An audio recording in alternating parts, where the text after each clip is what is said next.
Hurricane Maria struck Puerto Rico in September, and 4 weeks after making landfall, approximately 79% of the island still remains in complete darkness. The White House sent a list of demands to Congress this past weekend outlining what it would take to grant Dreamers permanent residency. What is the message that you would like to send to the white supremacists who came to Charlottesville on August 11th and August 12th? Americans are spending more money on their pets than ever before. By 2017 alone, the pet industry is expected to reach almost $70 billion. How do you think the rebuilding efforts compare to that of Hurricane Harvey and Hurricane Irma? The federal government is not passionate about this crisis as they should be. Basically, it comes down to colonialism, I think. That's the first truth. And I think like the Trump administration's basically sees us as second-class citizens. Over $4,000 was raised in the Charlottesville Run-a-thon. In Charleston, the funds raised will go towards Emmanuel AME Church, where 9 lives were lost in the 2015 mass shooting committed by Dylan Roof, a white supremacist. The demands did not sit well with Dreamers. For many of them, America is the only home they've ever known. What's something that you wish more people understood about the Dreamers movement and about Dreamers themselves? Avanti Godbole is a 4th-year public policy student participating in Together We Run.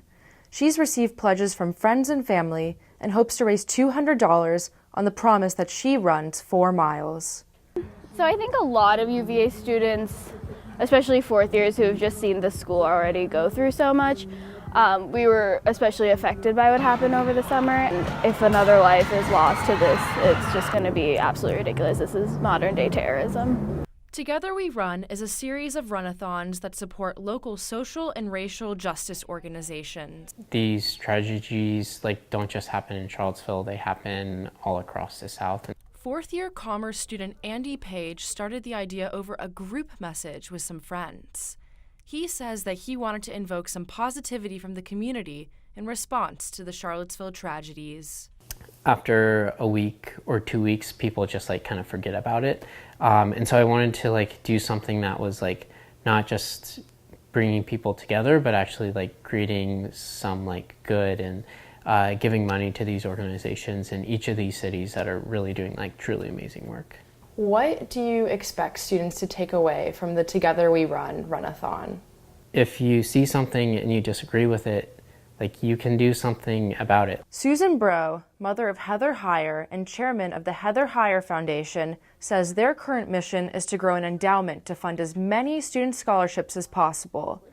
Susan attended the run-a-thon with the foundation's co-founder, Alfred Wilson. Maria is the largest hurricane to hit the island in 80 years. 3rd-year Bernardo Marquez was at his home in San Juan when Maria hit the island. Bernardo captured the ferocity of the storm and drove around the island the next day to take in his new surroundings. And yeah, it looked really like a battle zone, like bombs were dropped there. That's how it looked.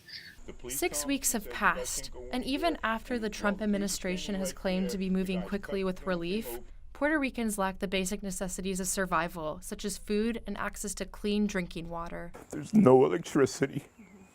There's no light. You wake up with the sunrise. You go to bed as the sun sets. You barely have enough money and time to get gasoline, so you can get more money to get more gasoline, so you can go to the store and get some food. So it's hard for them right now. Congress approved a $36.5 billion relief fund, which will first be allocated to Puerto Rico and then applied to other disasters.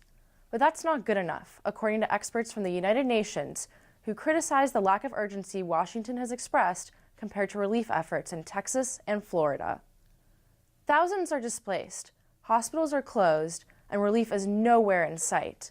With winter fast approaching, all eyes are on Congress's relief fund, waiting to see how it'll unfold. Reporting from Charlottesville, I'm Melissa Angell, WUVA News.